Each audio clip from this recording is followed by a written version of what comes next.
तुम्ही जर खरंच फूड बिझनेस करता ना तर तो प्रामाणिक करा, थोडेसे पैसे कमी मिळू देत पण ते चांगलं करा. की माणसाने प्रॉब्लेम नसावं, माणसाने सोल्युशन असावं. मी नाही सांगू शकणार की कुठला पदार्थ तिला आवडतो, पण ती हे सांगू शकते की यस मला दुसऱ्याने कोणी आयतं बनवून दिलं की नक्कीच आवडतं. आता मुलं स्वयंपाक करतात पण मुली म्हणतात आम्हीच का करायचं, म्हणून दोघंही शिकत नाहीत. खूप मुली अशा आहेत की ज्या म्हणतात की आम्हीच का स्वयंपाक करायचा म्हणून त्या शिकत नाही, पण इनफॅक्ट मला वाटतं की दोघांनी शिकावं आणि दोघांनी करावं. आता जर आम्ही तुला दोघं म्हणतो की आम्हाला स्वयंपाक शिकवतं, कशाला शिकायचं, चॅनल बघ ना. मला तुम्ही विचारलं की मुलांनी स्वयंपाक शिकावा का, पुरुष प्रधान वगैरे वगैरे शब्द वापरले, तुमच्या दोघांना स्वयंपाक येतो का? चहा पितो. संपलाय त्यातला चहा.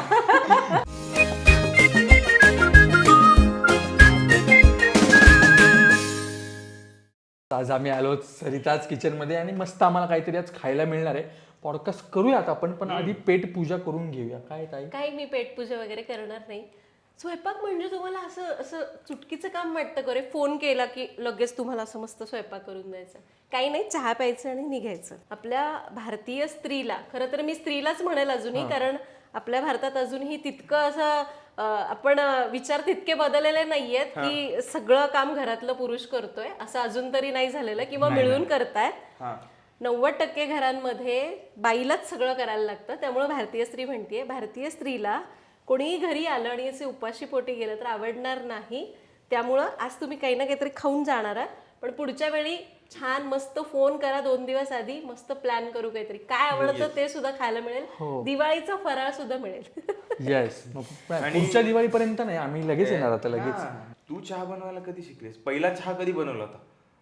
खरंच नाही आठवत मला, पण मी पहिल्यांदा चहा तरी नाही बनवलेला आहे. मी पहिल्यांदा बनवली आहे चपाती, म्हणजे पुणेरी भाषेमध्ये पोळी. आम्ही म्हणतो चपाती. गोल बनवली होतीस? नाही, पहिल्यांदा नाही जमत ना? नाही नाही, नवीन नवीन शिकलेलो असतो. हळूहळू गोल. आता गोल कितीही ठरवलं तरी ती गोलच होते. कसं करायचं ठरवलं. आम्ही नकाशे बनवतो अगं वेगवेगळ्या देशांचे, पण आम्ही बनवतो. पण आम्ही चपाती बनवून देश ओळखतो. बनवणं जास्त महत्वाचं आहे. हा, काहीतरी हातभार लावला पाहिजे. खरंय खरंय. लग्नानंतर उपयोगी येईल थोडं. येस. कसली खात्री की लग्न होणार आहे? लग्नानंतरच का? आताही? आता जेवत नाही तुम्ही? जेवतो ना. पण लग्नानंतर का? आम्हाला आता सगळं आयतं मिळतं थोडं, त्यामुळे आम्ही नंतर मिळेल की नाही, लग्नानंतर मिळेल की नाही. लग्नानंतर जाऊ दे, हे त्याच्यावर आहे. मला कळत नाही, हा प्रश्न मुलंच का विचारतात काय की आम्हाला लग्नानंतर जेवायला मिळेल की नाही, काय माहिती का? तुम्हाला असंच काय एक्सपेक्ट असतं की लग्नानंतर आम्हाला आयतं मिळेल का, म्हणजे बायको करून देईल का? असंच खूप गरम झालेला आहे वातावरण. चहा, गोड गोड चहा पिऊया. जाऊ दे, चहा झालाय. पुरुषांनाच हा का प्रश्न पडतो की जेवण देणार आहेस की नाही? हा प्रश्न आम्हाला याच्यासाठी पडतो की तू चहा बनवतेस, तू एवढे वेगवेगळे पदार्थ करतेस, पण तरी सुद्धा जर आपण बाहेर बघायला गेलो, हॉटेल इंडस्ट्री बघायला गेलो, तर तिथंही अजून पुरुष प्रधान संस्कृतीच बघायला मिळते. म्हणजे आता इथंच पॉडकास्ट चालू नको करू, आपण आधी मस्त चहा घेऊया आणि निवांत बसून बोलू. कारण कुठल्याही बाईला किचन मध्ये अर्ध्या तासाच्या वेळेस जास्त थांबवायचं नसतं, नाहीतर मग रट्टे मिळतील. त्यामुळे आपण मस्त चहा गाळूयात आणि चहा पित पित गप्पा मारू. चालेल? Yes yes. चाकणं लपवून ठेवा रट्टेपणाच्या आधी. चला चला.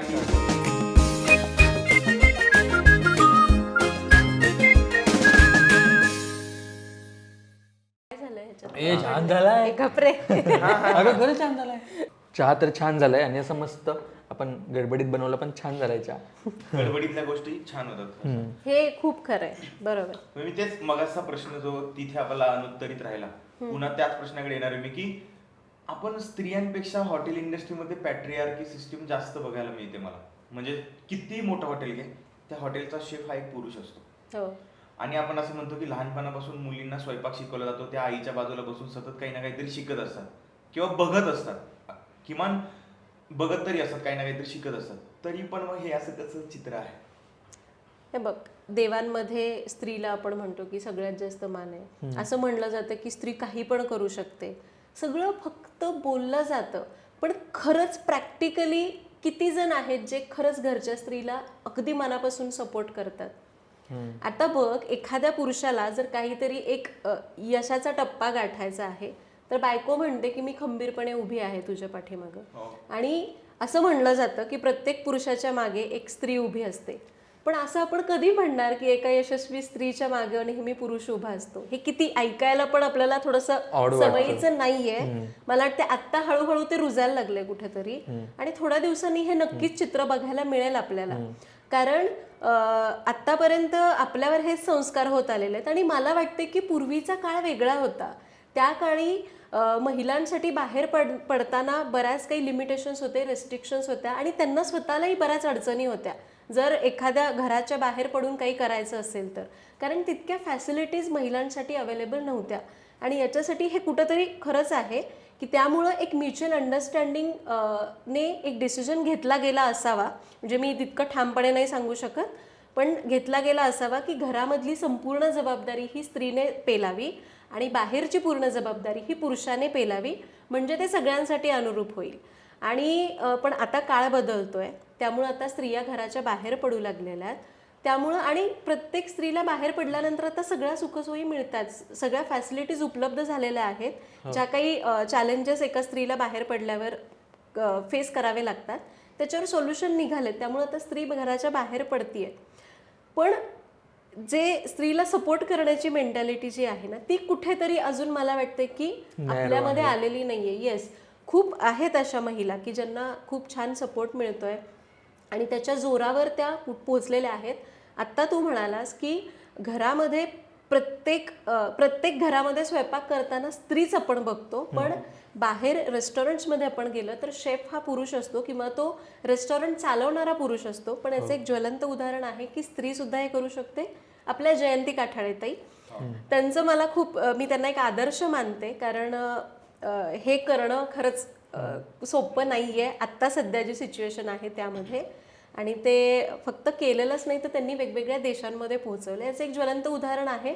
आणि मी म्हणेन की असं खरं तर प्रत्येक, आता तू बघायला गेलास, तू म्हणालास की मोठ्या मोठ्या रेस्टॉरंट्समध्ये, पण तू खरं बघशील ना तर प्रत्येक स्त्री अगदी तू छोट्या छोट्या स्वरूपात मध्ये हा बिझनेस करते.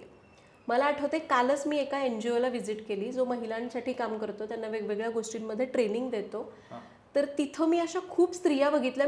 मला तिथं मार्गदर्शनासाठी बोलवलं होतं, पण त्यांच्यामध्ये जे काही अवॉर्ड्स देत होते त्यांना, त्यावेळी त्यांचं जे कार्याचं वर्णन करून सांगत होते, मला थोडंसं मी थक्क झाले की बापरे, त्या बाईकडे बघून वाटतही नव्हतं की तिने एवढं काय केलं असेल. इतकी ती साधी सोपी एकदम साधी गृहिणी वाटत होती, पण ती महिन्याला 40-45 हजार रुपये घर बसल्या कमावते. त्यामुळं फक्त मोठं हॉटेल असणं याहीपेक्षा घरातून सुद्धा खूप स्त्रिया हे काम करतात. त्यामुळं फक्त मोठं आहे लहान आहे यामध्ये जर बघून, फक्त काय होतं ना, घरातून तितका सपोर्ट मिळत नाही म्हणून ती स्त्री घाबरते मोठं पाऊल उचलायला. फरक हाच आहे. पण स्त्रीच्या हातात हे दिलं ना की मग तुम्हाला हे चित्र थोड्या दिवसांनी नक्कीच पलटलेलं बघायला मिळेल. तुला काय वाटतं की एखादी स्त्री जर ती घरी आहे आणि तिला असं व्यवसाय करायचा आहे किंवा असं खाद्य संस्कृतीमध्ये काहीतरी बिझनेस सुरू करायचा, तर काय काय करू शकते एखादी सामान्य घरातली स्त्री? काय करू शकते? नक्कीच केलं पाहिजे, पण खरंच तिला त्याच्यामध्ये इंटरेस्ट असला तर. कारण मी बघितलंय आजकाल आपण स्त्रिया स्वयंपाकाला म्हणजे करतात, आवडीने करतात, पण आपल्याला प्रत्येक स्त्रीला एक वाटत राहतं की काय रोज उठून तेच करायचंय. आणि ज्यावेळी मग असं काही करण्याची वेळ येते त्यावेळी त्यांना वाटतं की काय त्यातच मी करिअर करू का, असं पण विचार करणाऱ्या बऱ्याच स्त्रिया. पण जर खरंच तुम्हाला आवड आहे आणि तुम्हाला वाटतं की तुम्ही खूप उत्तमरित्या ते करू शकता तर नक्कीच करावं. पण त्याच्या आधी मला वाटतं की फक्त उगाच चला उठलं आणि करायला घेतलं असं न करता थोडासा अभ्यास करावा. आजकाल अभ्यास करायला काय शिकण्यासाठी वेगवेगळे मार्ग आहेत, जसं की सोशल मीडियावर सुद्धा तुम्हाला खूप माहिती मिळते की तुम्हाला जर बिझनेस चालू करायचा आहे तर काय करायचं. उदाहरण घ्यायचं झालं तर छोट्या छोट्या गोष्टी आहेत, सुरुवात कशी करायची याचं एक प्लॅनिंग आखा. त्यानंतर तो पदार्थ बनवायचा आहे तर त्याचं तो बनवायला तर येतोच त्यांना, ते सगळं तयार करा. त्यानंतर त्याचं पॅकेजिंग कसं असावं, ते मी माझ्या कस्टमरपर्यंत पोहोचवणार कसं, हे या सगळ्या गोष्टींचा विचार करायला पाहिजे. आणि जर तुम्ही त्या करू शकताय तर मनाची थोडीशी तयारी ठेवली पाहिजे की तुम्हाला जर ग्रो करायचं आहे तर वेगवेगळे चॅलेंजेस येणार, ते फेस करण्यासाठी तुमच्यामध्ये थोडीशी आधीच तयारी असली पाहिजे. आणि हे प्रत्येकाला येतात, किती पण मोठा बिझनेसमॅन असू दे, प्रत्येकाला चॅलेंजेस येतात. त्यामुळं लगेच घाबरून न जाता, काहीतरी अडचण आली की बाबा लगेच घाबरतात आणि म्हणतात जाऊ दे आपण आपलं जे बेसिक आहे तेच करूया. त्यामुळं ग्रो करायचं म्हटलं तर या सगळ्या गोष्टींना फेस करण्याची थोडीशी मनाची तयारी ठेवली पाहिजे. आणि जरी आलंच एखादं चॅलेंज तर मला वाटतं की माणसाने प्रॉब्लेम नसावं, माणसाने सोल्युशन असावं. म्हणजे तुम्ही एखाद्या कंपनीत जॉब करताय किंवा बिझनेस करताय, एखादा प्रॉब्लेम फक्त तुमच्या बॉसला जाऊन सांगायचा किंवा प्रॉब्लेम फक्त मनातल्या मनात बोलायचं आणि म्हणायचं अरे काय करू, हे करण्यापेक्षा सोल्युशन सहित तिथं गेलं पाहिजे. त्यासाठी कुठलाही प्रॉब्लेम आला, अडचण आली, बिझनेस करताय तुम्ही, मग खाद्यपदार्थांचा असू दे किंवा कुठलाही, तर पॅनिक न होता त्याच्यावर शांत राहून 5 मिनिटं विचार करा, काय करता येईल हे बघा आणि मग मार्ग काढा. पण मग स्त्रियांच्या बाबतीत तेच होतं की त्यांना सगळं तू म्हणालीस असं की त्या करू शकतात, हो. त्यांना जेवण बनवता येतं, त्यांना खाद्यसंस्कृतीतलं सगळं बनवता येतं. पण मला असं वाटतं की कुठंतरी थोडीशी उद्योजकता मुलींकडे किंवा महिलांकडे थोडी कमी पडते किंवा त्यांच्यापर्यंत पोहोचायला कमी पडते. बरोबर. त्यांना सगळं बनवता येतंय पण त्यांना ते विकता येत नाहीये. तर मग मार्केटिंग जमत नाहीये महिलांना. नाही, आजकाल स्मार्ट झाल्यात बायका, मी बघतीये. व्हॉट्सअप ग्रुप्स असतील, मस्त छान असे ॲडव्हर्टाइजमेंट बनवून टाकलेली असते किंवा म्हणजे, आणि जे नाहीत करत त्यांच्यासाठी पण आहे. मी खूप अशा महिला बघितल्यात की छान अगदी फूड लायसन काढण्यापासून वगैरे सगळी माहिती असते त्यांना. त्यांनाही माहिती आहे की किती पण छोटे खाणी मी केटरिंगचा बिझनेस करू देत, मला फूड लायसन लागणारच आहे, मला कुठली रिस्क घ्यायची नाही आहे. आणि आजकाल ऑनलाईन सुद्धा हे फूड लायसन वगैरे काढू शकतात त्या. त्यानंतर मी मगाशी म्हणल्याप्रमाणे सोशल मीडियावर वेगवेगळे ॲप्स आहेत, त्याच्यावरून त्या ट्रेनिंग घेऊ शकतात. खूप NGOज असे आहेत की असे ट्रेनिंग्स देतात, अशी माहितीसुद्धा त्यांना सोशल मीडियावरनं मिळते. या सगळ्या गोष्टींचा थोडाफार अभ्यास केला ना की मग नक्कीच ती एक उद्योजक होऊ शकते. आणि तुला एक सांगू का, जेवढा आत्मविश्वास एका स्त्रीमध्ये असतो ना, स्त्री जितकी इमोशनल असते तितकीच स्ट्रॉंगसुद्धा असते. आणि हे मी माझ्यावरून सांगते. किंवा असं आपण म्हणतो ना की एक वाक्य आहे छान एखाद्या सिनेमातलं की स्वयंपाक करताना स्त्रीचं मन उतरतं त्या स्वयंपाकात आणि स्वयंपाक छान होतो. तर तुला असं काय वाटतं स्वयंपाक करताना? आपण एक कला म्हणून बघतो स्वयंपाकाकडे, तर तुला काय वाटतं, काय फील करते तू स्वयंपाक करताना? मी तर माझ्या ऑडियन्सला सुद्धा मध्ये आधे कधी कधी सांगत असते की कसंही करा, इथल्या टिप्स फॉलो करा, रेसिपी फॉलो करा, पण जे काय करताय ते मनापासून करा, आनंदाने करा. कारण तो पदार्थ तितका जर तो पदार्थ तितका आनंदी मन ठेवून केला की तो पदार्थ छान होतोच. कारण कसं असतं ना की समजा तू एखादी गोष्ट करायला गेलास, बरोबर, मग स्वयंपाकच असं म्हणत नाही मी, आणि तू करायची म्हणून केलीस तर तुला त्याच्यात यश नाही मिळणार. पण तू खूप मनापासून करतोय, तू आनंदाने करतोयस, आणि प्रत्येक स्त्रीचं ना, ती किती मोठी असू दे, जर ती स्वयंपाक करते तर तिचं एकच इच्छा असते की मी जे करते ना, माझ्या घरातला प्रत्येकजण ते खाऊन तृप्त व्हावा, त्याला ते आवडावं आणि ते पौष्टिकच असावं, अशी ही इच्छा असते. आता जनरली पौष्टिक पदार्थ आवडत नाही, त्यामुळे मला इतक्या कमेंट्स येतात, तुला मी खरं सांगते की आम्हाला ना पौष्टिक खाऊ घालायचे पण माझ्या मुलाला ते आवडत नाही, मग आम्ही काय करू. म्हणजे इतकी तळमळ असते त्यांची की माझ्या मुलांनी हे खाल्लंच पाहिजे. आणि मग तोच पदार्थ करताना जर खरंच त्यांनी इतक्या चांगल्या विचारांनी केला, मन आनंदी ठेवून केला, तर तो खरंच चांगला होतो. कारण मला असं वाटतं याच्यामागं सुद्धा सायन्स काय असावं की आपण जितके आनंदी असतो तितके आपले हार्मोन्ससुद्धा तशा प्रकारे काम करतात. आणि त्या पद्धतीने आपण ज्यावेळी स्वयंपाक करतो, असं म्हणतात की ते आपलं प्रेम त्याच्यामध्ये उतरतं आणि आपल्या लोकांना ते आवडतं. आणि हे खरंच खूप आहे, हे खूपच खरं आहे की मनापासून केलेला स्वयंपाक खूप चांगला होतो. आणि मग नवऱ्याचं कौतुक मिळाल्यावर कोणाला वाटतं. म्हणूनच म्हणते की आनंदाने केलं ना की खूप चांगलं होतं. आणि तिथूनच खरं तर मला स्वयंपाकाची आवड निर्माण झाली. आणि आत्ता मी बघू शकते की एवढं छान. पण तुला काय वाटतं, म्हणजे की महिलांच्या हाताला चव असते का पुरुषांच्या? हा प्रश्न विचारला मला माणसं मारणार आहेत. किंवा असा प्रश्न असतो की आम्हीच का करावा स्वयंपाक, आम्ही पण जॉब करतो. म्हणजे आता तर नवरा बायको दोघेही जॉब करतात, मग बाईचं असं असतं की मग तो पण जॉब करून येतो, मग मी पण जॉब करून येते, मग मीच का करावा स्वयंपाक, त्याने का मदत करू नये किंवा त्याने ही जबाबदारी थोडी का उचलू नये. याच्याबद्दल तुला काय वाटतं? यात काहीच चुकीचं नाहीये. तू बघशील असं नाहीये की पूर्वीच्या पुरुषांना स्वयंपाक येत नव्हता. पूर्वीचे पुरुष सुद्धा स्वयंपाक करायचे. आता मी खूप स्पष्टपणे सांगते, पूर्वी जरी बायका घरातून बाहेर पडत नव्हत्या, त्यावेळी जे काही पूर्वी ज्यावेळी मासिक पाळी यायची त्यावेळी घरामध्ये तिने हात लावू नये असा एक नियम होता. आणि त्यावेळी पुरुषांना स्वयंपाकघरात करावं लागायचं. आणि हे मी एका खूप आयुर्वेदाचार्यांकडूनच ऐकलेलं आहे की पूर्वी कितीही नसलं तरी सुद्धा वरण भात का होईना पुरुषाला शिजवता यायचा, डाळ भात करून ते खायचे. असं नाही की पुरुषाने स्वयंपाकघरामध्ये कामच नाही करू लागायचं. असे खूप पदार्थ आहेत की जे पुरुषांच्या मदतीने पूर्वी केले जायचे. उदाहरणार्थ तुम्ही कोकणामध्ये गेलात तर तिथं शिरवाळे केले जातात आणि त्याच्यासाठी एक खूप मोठं यंत्र असायचं आणि ते फिरवण्यासाठी जड लायचं आणि ते करायला पुरुषच असायचे. त्यामुळं मला वाटते की हे खूपच चुकीची समज आता झालेला आहे की स्त्रीने घरातलं करायचं आणि पुरुषाने बाहेरचं करायचं. पूर्वी पुरुषांना स्वयंपाक यायचा, अगदी बेसिक का होईना स्वतःचं पोट भरलं पाहिजे इतका स्वयंपाक यायचा, आणि हळूहळू आपण आपापल्या कम्फर्टनुसार काहीतरी त्याचा अर्थ काढलेला आहे. आणि आत्ता सध्या ही सिच्युएशन आहे. आणि आता तू म्हणशील की जर दोघं जण जॉब करतात तर मग कसं करायचं, तर मला वाटतं की जर घरातनं घरची बाहेरची जबाबदारी जर स्त्रीने सुद्धा घेतलेली आहे तर पुरुषांनी सुद्धा ती जबाबदारी स्वीकारली पाहिजे घरामधली. पूर्वी 2 गोष्टी सेपरेट करून जबाबदाऱ्या वेगवेगळ्या वाटल्या होत्या, पण आता जर स्त्री घराबाहेर पडतीये, नवऱ्याला हातभार लावतीये, तुमच्या घराला हातभार लावतीये, तर तुम्ही पण घरातलं काम करायला लाज नाही वाटली पाहिजे. तुमच्या घरातलंच काम आहे ते.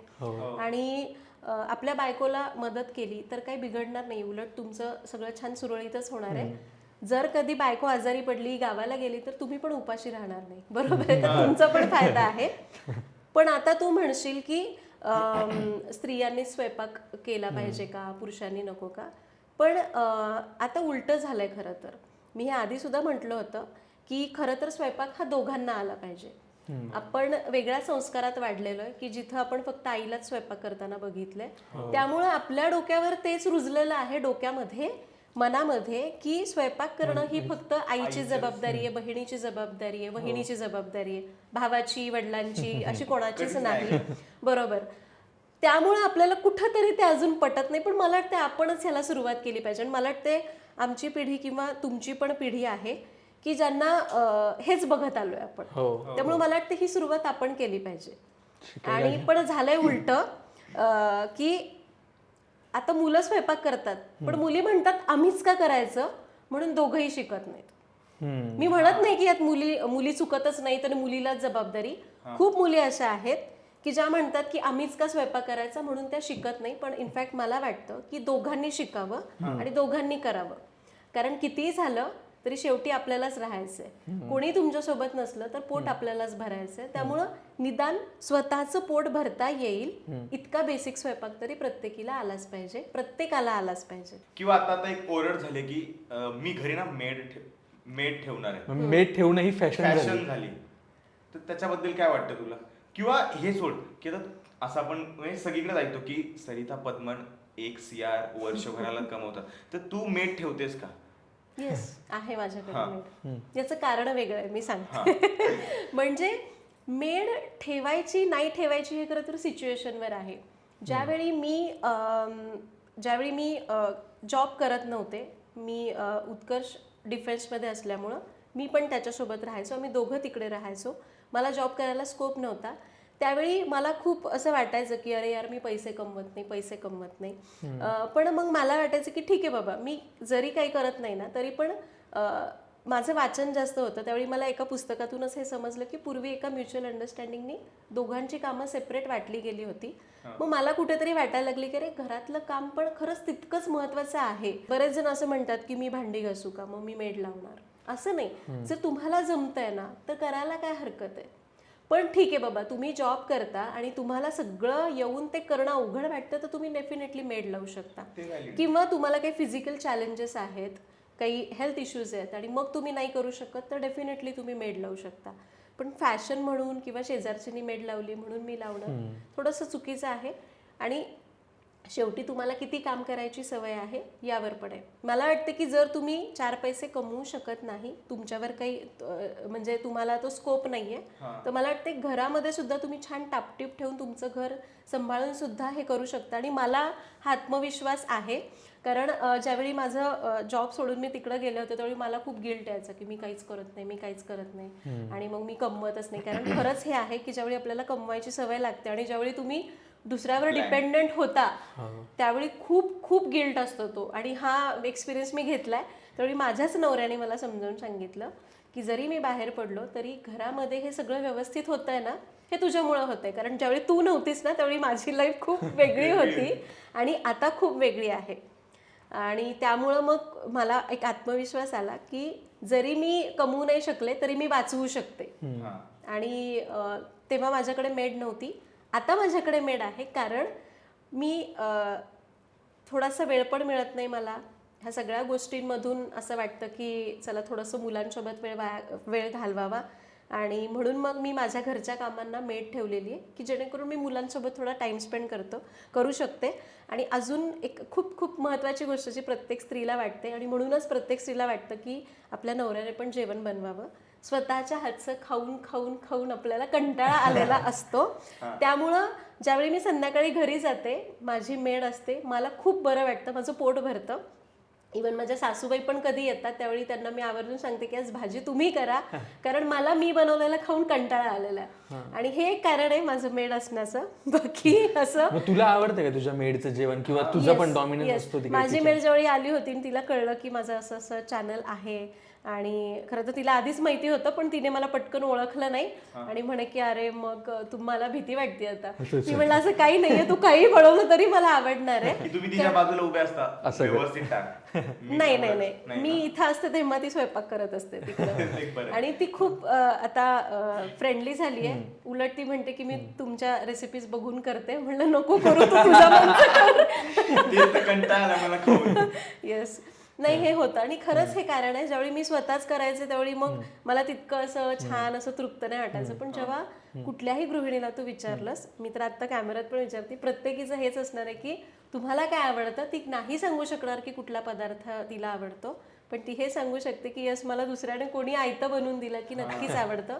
म्हणूनच तिला वाटतं की तिच्या मुलाने, तिच्या नवऱ्याने कधीतरी काहीतरी बनवावं, कधीतरी काहीतरी छान करावं आणि तिला खाऊ घालावं. आईची आठवण आली मी की मम्मी सततच तिथे असते आणि ती तेच बनवत असते. मम्मीला विचारलं मम्मी काय आवडतं तुला? काही नाही आवडत मला, मी काही बनवू का? नाही नाही राहू दे. तू खरंच जाऊन तुम्ही दोघंही आपल्या आईला किंवा तुमच्या घरात ज्या ज्या स्त्री आहेत ना त्यांना विचारा की तुम्हाला काय आवडतं. इव्हन मलाही आता विचारलं तर मला विचार करावा लागतो की मला काय आवडतं. आपल्याला त्यांच्या आवडी निवडच नाही विचारलं आपण कधी. बरोबर. कधी मी पप्पा असं म्हणतात की आज हे बनव, मी असं म्हणतो, भाऊ असं म्हणते, बहीण असं म्हणते आज ते बनव, पण आपण आईलाच नाही विचारलं की आई तुला अशा खूप कमी स्त्री आहेत की ज्या म्हणतात की मला हे आवडत नाही, मी हे बनवणार नाही. असं खूप कमी आहेत. ऐकलीच नाही ती वाक्य आई. बरोबर. कारण बघा ना, आपण नेहमी म्हणतो माझ्या मुलाला हे आवडतं, हा तिला हे खूप आवडतं, म्हणजे माझ्या मुलीला हे खूप आवडतं, पण ती मुलगी आहे ती थोड्या दिवसांनी ती पण विसरून जाणार आहे की मला काय आवडतं, कारण ती एक गृहिणी झालेली असते. हे खूप तू जनरल विचार कर, कुठल्या बाईला म्हणताना ऐकलंय का की मला हे आवडतं मी बनवणार आहे? नाही होत असं आपल्या घरात. बरोबर आहे. म्हणजे मुलांना किंवा ती लगेच विचारते आज काय बनवू जेवायला. ती तिचं मनाचं कधीच ठरवत नाही की आज मला हे बनवायचंय, मी हे बनवणार. बरोबर. आणि ते बनवू काय ह्याच्यामध्ये सुद्धा तिची कोणी मदत करत नाही. काही पण बनव. हो, आणि याच्यावर आम्ही एक व्हिडिओ सुद्धा केला होता. काही पण बनव. आणि तरीही तक्रार नाही त्यांची कधीच. किंवा मला एक असं प्रश्न विचारायचं वाटतं, तर प्रत्येक घराघरातला हा प्रश्न आहे की आपण ना आपल्या आईला, आपल्या बहिणीला, आपल्या बायकोला सहज बोलून जातो मीठ कमी पडलं, तिखट, हे काय बनवलंय, असं असतं का? की छोटीशी बेसिक चूक असते, मीठ कमी पडणं, तिखट जास्त पडणं, पण आपण ना लिटरली पान उतारा करतो. हे काय बनवलं, तुला जेवण बनवताच येत नाही का, तुझ्या घरच्याने तुला हे शिकवलंय का? त्याच्याबद्दल तुला काय वाटतं की ठीक आहे ना, ह्या बेसिक चुका आहेत, ह्या माणसाकडून होऊ शकतात, एका गृहिणीकडून होऊ शकतात, तर तुला त्याबद्दल काय वाटतं? नक्कीच होऊ शकतात. इवन मलाही आता बऱ्याचदा असंही होतं माझ्याकडून की एखादी रेसिपी मी करते आणि माझं मीठ राहतं, आणि एक दोन अशा रेसिपीज आहेत यस व्हिडिओमध्ये की त्याच्यामध्ये मीठ नाहीये. एखादा माणूस शेफ असो किंवा कोणी असो, तो माणूस असतो, त्याच्याकडून एखादी गोष्ट चुकली. तुम्ही हॉटेलमध्ये गेलात आणि जर तुम्हाला एखादा पदार्थ नाही आवडला तर तुम्ही ओरडता का जाऊन तिकडे? नाही ओरडत. नाही ओरडू शकत आपण, कारण तुम्ही बऱ्याच लोकांमध्ये बसलेला असतात. पण ज्यावेळी तुम्ही घरामध्ये तुमची बायको तुम्हाला रोज करते, तुमची आई तुम्हाला रोज करून घालते, आणि तिच्याकडनं जर काही चुकलं किंवा काही विसरलं करणं, तर ओरडणं कितपत योग्य आहे? चुकीचंच आहे ना. कारण लकीली मला खूप चांगली आजूबाजूची माणसं मिळालेली आहेत की काही जरी झालं तरी पण कुणी व्यवस्थित समजावून सांगणं हे काम आहे. बाबा हे राहिलेलं आहे बस. मग आम्हालाच उलटं रुखरुख लागत राहते की अरे माझ्याकडनं विसरलं. उलट आम्ही पुढच्या वेळी काळजी घेतो, पण ज्यावेळी तुम्ही ओरडता ना त्यावेळी त्या स्त्रीचं मन खूप दुखावलेलं असतं, आणि ते दुःख ती तशीच मनामध्ये ठेवते आणि पुढच्या वेळी म्हणते की ठीक आहे बाबा मी हे लक्षात ठेवेन, करेन. पण ती दुःखी होते. तिला दुःखी करू नका ना, ती अन्नपूर्ण आहे. आणि त्याच बाईने जर नाही दिलं तुम्हाला जेवायला तर ठीक आहे बाबा तू कर उद्यापासून. करणार आहात का तुम्ही? एक दिवस आई आजारी असली की तारांबळ उडते दिवसभर. येस. आणि हे जे बोलणारे तेच असतात ज्यांना स्वयंपाकामधलं काडीची अक्कल नसते. सो सॉरी मी असं बोलतेय कारण हे खरं आहे. आणि मला ज्यावेळी असं अन्नाला नावं ठेवलं जातं ना त्यावेळी माझ्या डोक्यातली तिडीक जाते. आणि सरिताच किचन वरती आम्ही महिन्याला 20 एक व्हिडिओज बघतो, सतत तू तिथेच किचन मध्ये असतेस. तू सांग की सरिता पदमनला किचन, खाऊ हे सोडून काय आवडतं? ह्याच्या व्यतिरिक्त या तू व्यतिरिक्त कशात कोणत्या रमतेस? गोष्टींमध्ये रमते? मला फिरायला खूप आवडतं, पण आता काम इतकं वाढलेलं आहे की खरंच मी त्याच्यासाठी वेळ नाही काढू शकत आहे. मला वाचायला पण खूप आवडतं आणि माझी हीच स्वप्न आहेत. आता तुम्ही विचारलं तुझी स्वप्न काय आहेत ना, तर मला कुठे बऱ्याच ठिकाणी फिरायला जायचंय. त्याची लिस्ट मी करून ठेवलेली आहे किंवा डोक्यामध्ये आहे. तू आता दुसऱ्यांचे चॅनल बघते का, हे काय बनवते किंवा मी रेसिपी नाही बघत, खरंच सांगतेय. रेसिपीपेक्षा मी वेगळं करते. मला आता ज्या गोष्टी येत नाहीत, मला साडी प्रॉपर नेसता येत नाही, येते पण प्रॉपर जी असते ना एकदम, तर मी तसे चॅनल्स बघते. मला मेकअप वगैरे फार इंटरेस्ट नाही, मला आवडत नाही, पण करावा लागतो कारण आता मी कॅमेरा समोर येते. जी गोष्ट मला आवडत नाही ती गोष्ट मला करावी लागते, तर मी त्या गोष्टी बघते की बाबा मी काय करू शकते याच्या बाबतीत. आणि दुसरं एक गंमत सांगते, मला ना लहानपणापासून कॅमेरा आवडायचा नाही, मला फोटो काढायला आवडायचं नाही. पण आता मी तेच म्हणते, माझं लाईफ आहे ना की असं झालंय की जे हवं होतं ना ते म्हणजे जे नको वाटायचं ना त्यातूनच मला करिअर शोधायला लागतंय आणि तिथूनच मी हे करते. आणि आता त्याप्रमाणे मोल्ड व्हायला लागतं. येस, ही आवड म्हणजे तुला सांगते मी, माझ्या 3 गोष्टी होत्या ज्या मला लहानपणी वाटायचे की मला हे करायचंय. पहिलं म्हणजे 2 गोष्टी होत्या, तिसरी मला लग्नानंतर त्याची जाणीव झाली. पहिलं म्हणजे मला बोलायला खूप आवडायचं, मी वक्तृत्व वगैरे स्पर्धांमध्ये भाग घ्यायचे आणि मला ते खूप आवडायचं. आणि लहान मुलं कार्टून बघतात, मी लहान असताना बातम्या बघायचे दूरदर्शनवर संध्याकाळच्या, आणि माझे ते कसे बोलतात काय, आणि माझी इच्छा होती की मला एकतर असं बातम्या द्यायचंय किंवा मग मला रेडिओमध्ये जायचंय, ही माझी खूप खूप इच्छा होती. पण म्हणतात ना आपल्या घरामधून तुमचं बॅकग्राऊंड कसं असतं त्याच्यावर पण तुमची जडणघडण होते. माझी एक खूप कमी शिकलेली, त्यामुळं एक प्रॉपर गायडन्स मिळाला नाही, म्हणून मी नाही करू शकले ते. पण ती माझी इच्छा होती, लहानपणीचं स्वप्न होतं. त्याला आरजे म्हणतात, त्याला निवेदक म्हणतात, हे सुद्धा मला माहिती नव्हतं. अगदी 5वीत असल्यापासून मी हे करायचे. त्यानंतर दुसरी इच्छा होती की मला शिक्षिका व्हायचं होतं आणि मला असं शिकवायचं होतं. आणि माझ्या ज्या शिक्षिका असायच्या, म्हणजे मी या वर्गात बसली आहे, कधी कधी असा टीचर्स नसायच्या क्लासमध्ये आणि समोरच्या टीचर मी असं बघत बसायचे एकटक की मला असं व्हायचं. ह्या 2 माझी स्वप्न होती. तिसरं स्वप्न माझं लग्नानंतर मला खरं तर त्याच्यात इंटरेस्ट निर्माण झाला, कुकिंग. आणि माझ्या चॅनलमधून आता या 3ही गोष्टी मी करू शकते. मी संवाद साधू शकते जिथं मला बोलायला आवडतं लोकांसोबत. दुसरं म्हणजे मी शिकवू शकते की रेसिपी कशी करायची, आणि याच्यामधून मला अभिप्राय पण कळतात की अरे तुम्ही जे शिकवता ते खूप छान आहे, म्हणजे तुमची पद्धत आम्हाला आवडते. म्हणजे डेफिनेटली ते स्वप्न पण माझं पूर्ण झालं. आणि स्वयंपाकाची आवड, त्याच्यामुळे या 2 गोष्टी पूर्ण होतात. 3ही स्वप्न मी जगते आता माझी. आता एक प्रत्येक जे आता बॅचलर्स मध्ये राहत आहेत, जे एकटे राहत आहेत, म्हणजे आता आपण पुण्यात आहोत तर पुण्यात खूप असे MPSC UPSC करायला आले विद्यार्थी, पुण्यात IT हब आहे, तर प्रत्येक घर सोडून आलेले IT इंजिनियर्स. पण प्रत्येकाचं असं दुखणं की मेसमध्ये चांगलं जेवण नाही मिळत. मेसमध्ये तेच आपलं ते रेग्युलर चपात्या छोट्या छोट्या, कशी तरी केलेली भाजी, ती न फोडणी दिलेली डाळ किंवा तिची पाण्यासारखी डाळ. त्याच्याबद्दल तुला असं कोण काय बोललं की तुझ्या रेसिपीज बघून आम्ही घरी करायला शिकलो, असं कोण काय बोललं का मुलं? हो, हे लॉकडाऊनमध्ये खूप अशा कमेंट्स यायच्या. पण ज्यावेळी लॉकडाऊन नंतर मला कुठेतरी एक रिअलाइज झालं एका स्टेजला की अशी खूप मुलं आहेत ज्यांना काही जमत नाही. मग मी त्या अकॉर्डिंगली थोडेसे व्हिडिओज बनवायला सुरुवात केली आणि त्यामुळे अशा कमेंट्स खूप येतात की आम्ही तुमच्यामुळे शिकलो.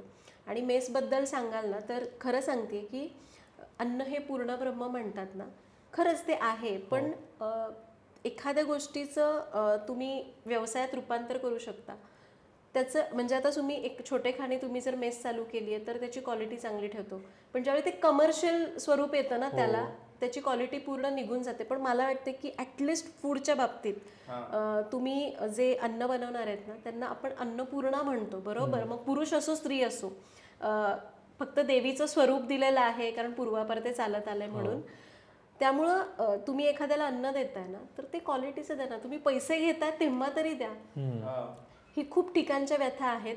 मी माझ्या चॅनलवर ज्यावेळी फूड बिझनेस सिरीज चालू केली होती, कारण आफ्टर पॅन्डेमिक झाल्यानंतर ज्यावेळी रिलीज होत होत्या सगळ्या गोष्टी, त्यावेळी मला कमेंट्स यायला लागल्या की आमच्याकडे जॉब नाही आहे, तर आम्हाला काहीतरी सांगा. आणि मी सहज म्हणून एक व्हिडिओ केला होता, कारण मी आधी केटरिंगचा बिझनेस करायचे पुण्यात आल्यावर. तर मी तो एक्सपिरियन्स शेअर करायला सुरुवात केली आणि त्याचा खूप लोकांना फायदा झाला.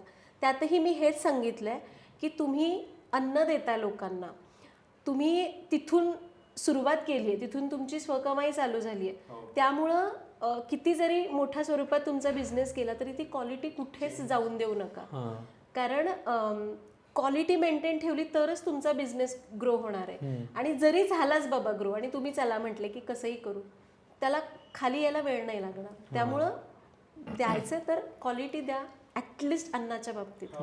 10-20 जण असेपर्यंत क्वालिटी टिकते. ते जर 100 जण मेसला आले. माझ्या घरी माझी आई म्हणतात ना की कधीही कमर्शियली बघू नये ज्यावेळी तुम्ही फूडमध्ये असता त्यावेळी. कारण तू रेस्टॉरंट्समध्ये पण गेला तरी पण ते हेच विचार करतात की मला क्वालिटी द्यायची. रेट लावतील, ठीक आहे बाबा, ज्यांना खरंच फक्त पैसाच कमवायचा आहे.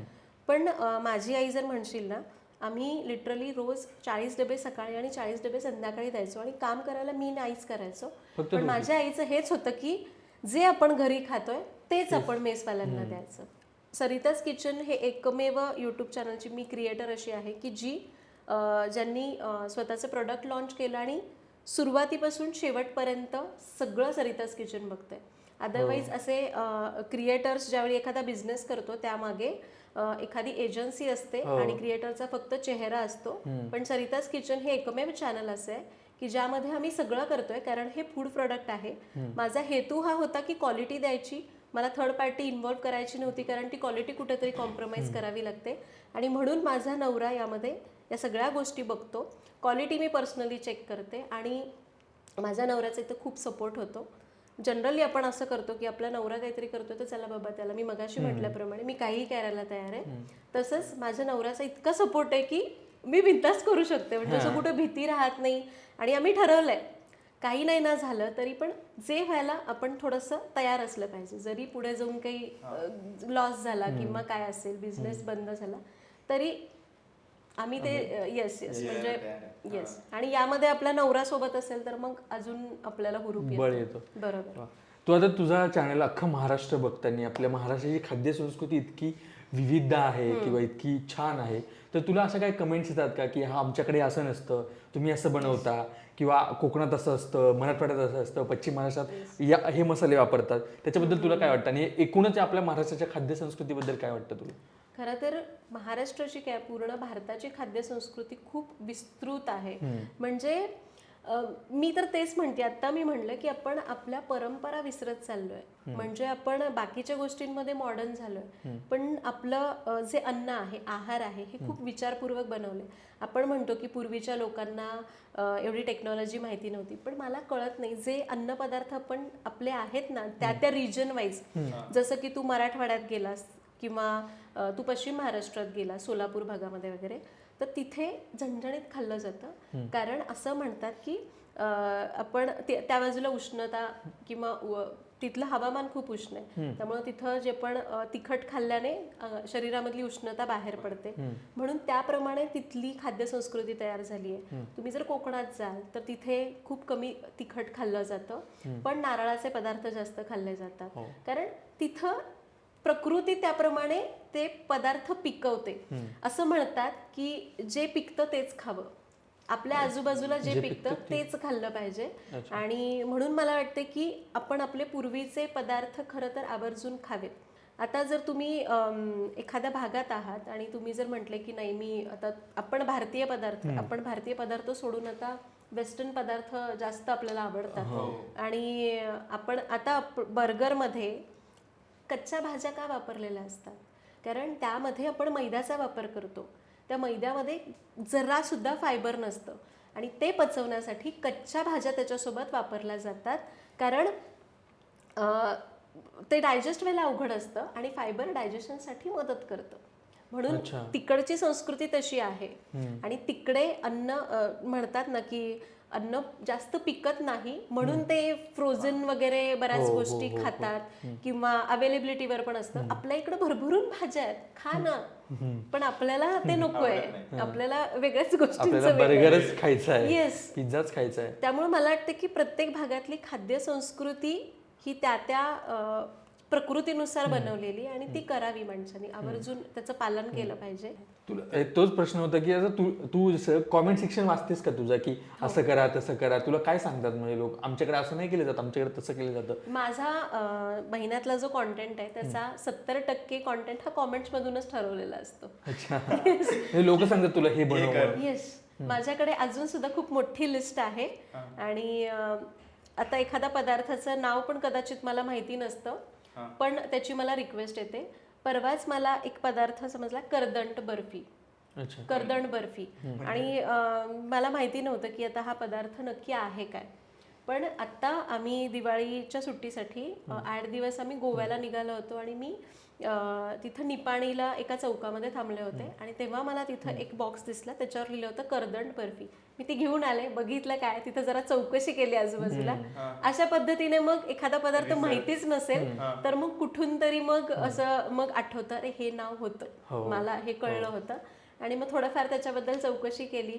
आता थोड्याशा कर्नाटकच्या लोकांना पकडायचं आणि विचारायचं हे कसं करतात मला सांगा, असंही होतं. मी बरेच पदार्थ तिकडे साऊथ इंडियामध्ये असताना खूप पदार्थ शिकलेली. पण मी बिर्याणीचे प्रकार, बिर्याणी म्हणजे मेरे हात का मेल म्हणतो ना तसं आहे. मी तिकडे खूप बिर्याणीचे प्रकार शिकले. अंदमानमध्ये मुस्लिम कम्युनिटी खूप आहे, त्यांच्याकडून येस बिर्याणी खायला त्यांच्याकडून खूप मी पदार्थ शिकलेली आहे.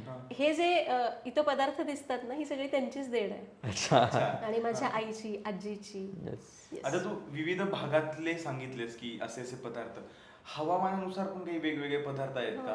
की म्हणजे मम्मी आई अशी मला म्हणते की हिवाळा आहे, हे खाऊ नको, हे बाधतं, असं असं वगैरे मम्मी सांगत असते, तर ते खरंच तितकं व्हॅलिड आहे का?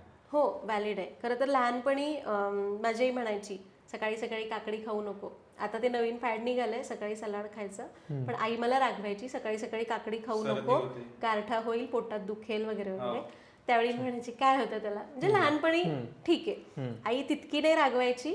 पण आता या गोष्टी आठवल्यावर कळतं की का सांगायची आई. खरं तर आईला पण त्याचं कारण माहिती नव्हतं. पूर्वीच्या लोकांनी हे सगळं ठरवलेलं आहे. मग आई म्हणायची हा माझ्या आईने सांगितले नसती खायची तर नसती खायची.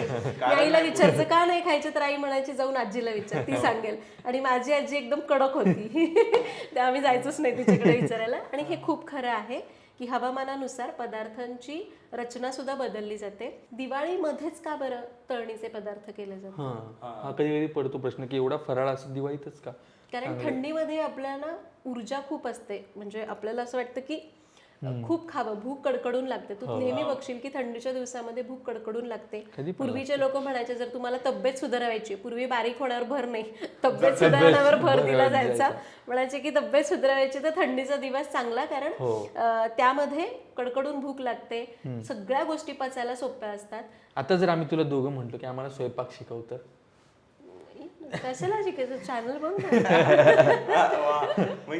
चॅनल बघून अख्खा स्वयंपाक समजू शकतो. कारण सरिताच किचनवर प्रमाण कसं घ्यायचं, काय करायचं, काय नाही करायचं, काय केल्यावर चुकतं, हे सगळं तुम्हाला समजतं. त्यामुळे कुठलीही शंका राहत नाही. कारण माझी इच्छा होती टीचर व्हायची, त्यामुळे एखाद्या तुमच्या शिक्षिकेची नक्कीच आठवण येईल जेव्हा तुम्ही माझे व्हिडिओज कम्प्लीट बघता त्यावेळी. आणि 2 महिन्याने आता परत येऊ त्यावेळेस तुला आम्ही आमच्या हाताने काहीतरी खायला आम्ही काहीतरी शिकवू आता थोडं थोडं. बाय द वे, मला तुम्ही विचारलं की मुलांनी स्वयंपाक शिकावा का, पुरुष प्रधान वगैरे वगैरे शब्द वापरले, तुमच्या दोघांना स्वयंपाक येतो का? मला येतो अगं ताई, मला संपवतो. त्याला येतो, तो मगाशी पण मला म्हणला होता, तुला काय येत नाही? नाही केला मी कधी, संपवतो मी. मला चिकन द्या, कधी 12 महिने चिकन द्या. हे जर 2 मुली बसलेल्या आहेत आणि जर दुसऱ्या मुलीने म्हटली की मला काही ही खाते फक्त, तर तुम्ही काय म्हणणार? कुठेतरी एक विचार असतो ना, किंवा बऱ्याच बायकांकडूनच कमेंट्स अशा येतील की काय आजकालच्या पोरी अशाच. पण आजकालची मुलं असे असं कोण का म्हणत नाही? खरंच आहे, कारण ती प्रत्येकाची गरज आहे. चहा पितो संपलाय त्यातला चहा. दिसलं नाहीये. मॅगीचे 2 पुढे घेऊन किचन कट्ट्यात उभा असतो, शिवा मॅगी बनवायचे आणि पुढे फोडून पण नाही किंवा पाणी ठेवून मॅगी सुद्धा बनवायला येत नाही, काय अर्थ आहे यार? नाही मॅगी बनवतो मी. नाही बनवत, हाक मारतो. मी मॅगी वेगळी बनवतो, म्हणजे ती हा याच मी उपीटासारखी. मला ह्याचं का आवडतं शेवईच्या उपम्यासारखी. कारण की मस्त कांदा मनापासून वगैरे. काहीतरी मला खाऊ घालतो आणि याच्या हातचं मला खरंच आवडतं. कारण मी तो मनापासून करतो. तुझ्या मगाशीच्या प्रश्नाचं उत्तर इथंच मिळालंय तुला.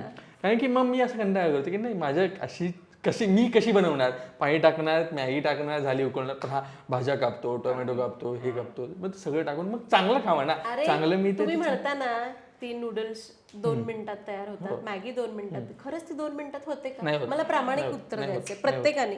खरंच 2 मिनिटात तयार होते? त्यापेक्षा उपीट सुद्धा तितक्याच वेळामध्ये तयार होतं. हो. तितक्याच वेळामध्ये शेवईचा उपमा सुद्धा तयार होतो, तितक्याच वेळामध्ये शिरा सुद्धा, पोहे सुद्धा बनवू शकता. पोहे तर किती सोपे आहेत रे. पण मी पोह्यापेक्षा उपीट जास्त प्रेफर करतो, कारण की पोह्याने पित्त होतं जरा. बरोबर. उपीटने जरा हळद नाही टाकली. नाही चला संपूया आपण. गिफ्ट दे रे इथं. गिफ्ट मला असं झालं की आता दुपारचे 2-2:30 वाजलेत आणि आपण हे जे काही मोतीचूरचा लाडू, चकली, चिवडा, आणि या भूक सगळ्या लागली आहे, खातोय. भूक आणि लागली. त्यात तो आता बिर्याणीचा वगैरे विषय काढलेला आहे. तर मी तर जाता जाता कधी या बिर्याणीच खाऊ. कधी या येस सो येताना सामान घेऊन या बरं.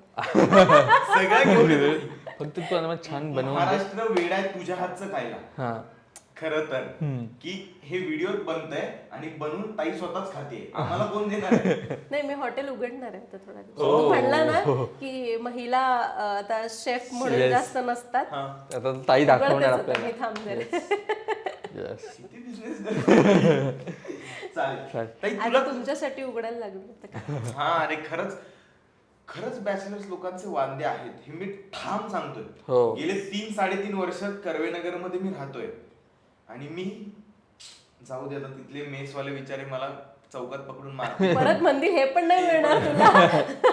पण खरंच वांदे आहेत. तर महिलांनो तुम्ही जर हा बघत असाल तर विचार करा की किती चॅलेंजेस आहेत या मुलांना, त्याचा तुम्ही कसा फायदा घेऊ शकता. ते स्वतःचा पैसेही कमवू शकता आणि या मुलांना छान चांगलं चुंगलं जेवायला पण घालू शकता. म्हणजे पण- पुण्यात आल्यानंतर मी चपातीला पदरच नाही बघितले. इस, ती चपाती नसतेच. हा म्हणजे आपण ते पुडीचं असं करून तुम्ही ते असं परत करून तेल लावून करता नाही. नाही ती नाही करत कुठेतरी. येस पण मी घरातून राहिलो म्हणजे आता मी बाहेर राहायला लागलोय, पण हा 3-3.5 वर्ष बाहेर येतो. पण आता मी काय म्हणणार की माझे चोचले पाहिजेत ना, मला चव पाहिजे तोंडाला, की मी घरातून आलोय तर नाही मला चांगले मिळते. ह्याच्यात जास्त चोचले ना ग.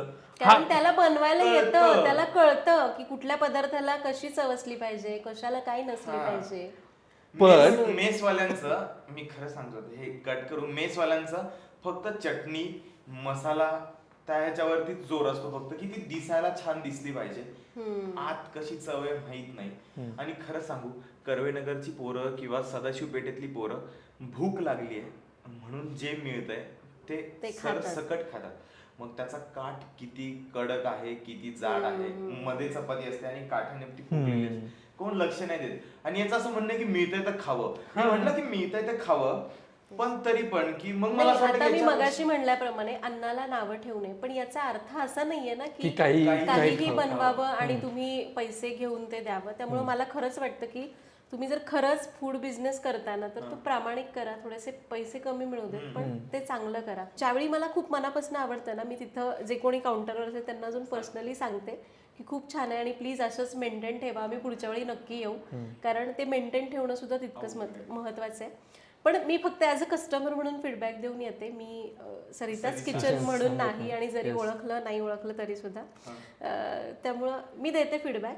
आणि जर रिव्ह्यू जर नसेल चांगलं तर मी जाऊन सांगत नाही की नाही नाही खराब होतं असं नाही सांगत. कारण नाही, ते माझ्या मनाला कुठेतरी नाही पटत तसं सांगणं. तरी पण आजकाल बघितलं तर फूड व्लॉगिंगचं तू म्हणशील तर खूप ब्लॉगर्स आहेत, ते सगळीकडेच छान आहे असं म्हणतात. हे मला कळत नाही की सगळीकडचंच कसं काय आवडतं ह्या लोकांना. म्हणजे जाईल तिथं खाऊ आणि छान छान म्हणू असं. प्रमोशनल बेस असतं ते, प्रमोशनल व्हिडिओ. स्ट्रॅटेजीज आहेत. बरोबर. हो, कारण जेव्हा तुम्ही ब्लॉगिंग करता त्यावेळी तुमच्या ऑडियन्सला सांगता ना, त्यांच्यामुळे तुम्ही आहात. त्यामुळं उगाच एखाद्याचं खरंच चांगलं नसेल तरी पण किंवा तिथं हायजीन नसेल तरी पण म्हणायचं की हा हायजेनिक आहे वगैरे वगैरे. कारण कसं असतं ज्यावेळी कुठलाही फूड ब्लॉगर येणार असतो त्यावेळी त्याचा एक सेटअप लावलेला असतो. येस, त्यामुळं फूड ब्लॉगरने सुद्धा रिव्ह्यू देताना जेन्युइन द्या. जर तुम्हाला नाहीच आवडलं तर पैसे नका घेऊ. हा, पण सांगा नाही आवडलं. कारण कधी कधी काय होतं, आपण म्हणतो की हा ठीक आहे आम्ही पैसे घेतलेत, आम्ही रिव्ह्यू देऊ, नाहीच आवडलं तर खोटं नका सांगू, एवढं आहे मात्र. कारण की तुम्ही सांगताय म्हणून आम्ही सगळेजण तिथे येऊन जेवत असतो. येस, खूप जेन्युइन फूड ब्लॉगर्स पण आहेत जे पैसे देऊन खातात, म्हणजे स्वतःच्या जेवणाचे सुद्धा पैसे देतात. ते कुठलाही प्लॅन करून जात नाहीत, ते म्हणतात की चला हे बघूयात, किंवा त्यांच्या ऑडियन्सनी त्यांना सांगितलेलं असतं की इथे जाऊन या. ते स्वतःहून जातात, पैसे देऊन खातात आणि जेन्युइन रिव्ह्यू देतात. चांगलं असेल तर चांगलं, नसेल तर नसेल. पण बरेच चांगले फूड ब्लॉगर्स पण आहेत, पण काही फक्त प्रमोशनसाठी करतात. त्यांना फक्त सांगायचं की तुमचा ऑडियन्स थोडे दिवस बघेल आणि त्यांच्या जीवावर आहात तुम्ही, तर खरंच जेन्युइनली फीडबॅक द्यावा असं. तू आता खुश आहेस म्हणजे एकंदरीत जे काही सुरू आहे? मी पहिल्यापासूनच खुश आहे. मला माहिती की हे नाही ना मिळालं, जे आहे त्याच्यामध्ये शोधा आता काहीतरी आणि चला करा. त्यामुळं एक सॅटिस्फाईड लाईफ म्हणतो, माझी आहे, मस्त आहे. येस, खूप छान वाटलं आम्हाला सरिताज किचनमध्ये येऊन. आणि मला खूप छान छान गोष्टी ऐकायला मिळाल्या, समजल्या, खाद्य संस्कृती कळाली, किती छान छान जेवण असू शकतं, स्वयंपाकाच्या बद्दलच्या त्रुटी कळाल्या किंवा छान गोष्टी कळाल्या. त्यामुळे सरिताज किचनला तुम्ही नक्की फॉलो करा आणि सबस्क्राईब करा. आणि ते बघून स्वतः पण जरा जेवण बनवायला शिका. फक्त फॉलो नका करू, खरंच फॉलो नका करू, बनवा सुद्धा. स्वतःही बनवा. ताई, तुला कसं वाटलं? तुला गप्पा मारून कसं वाटलं? मला खूप छान वाटलं. आणि मला सगळ्यात जास्त छान वाटलं की तुला संपूर्ण स्वयंपाक करता येतो त्याचं. आणि पुढच्या वेळी तू माझ्याकडे ज्यावेळी जेवायला येणार आहेस त्यावेळी तू पण बेसिक शिकून घेशील. तुझ्या व्हिडिओ बघून याला मी शिकवतो. कसंही शिक, मी बघतो ताईचे त्याच्याकडून व्हिडिओ, शिक, फक्त मला कसंही बघायला शिक. आवडतं किचन. हा, आता मी पुढच्या वेळेस नक्की लोकांना ना ती सवय झाली फक्त की पुढचं बघ. पोळी, तवा, कांदा टाकलाय, लिंबू आणि आणि झालं. बघत आणि ते तुम्ही म्हणता की अरे सोपं आहे, आणि करायला गेलं की 1 तास लागतो, जमतच नाही. रील यास आता जमाना. पण मी नक्की शिकणार आहे आणि स्वतःच्या हातचा आधी दुसऱ्यांना खाऊ घालणार आहे आणि मग मी खाणार आहे. आणि येस, सो तर ही अजब गजब व्यक्ती तुम्हाला कशी वाटली आम्हाला कमेंट बॉक्स मध्ये सांगा. आणि सरिताज किचनला फॉलो करा, त्याला सबस्क्राईब करा.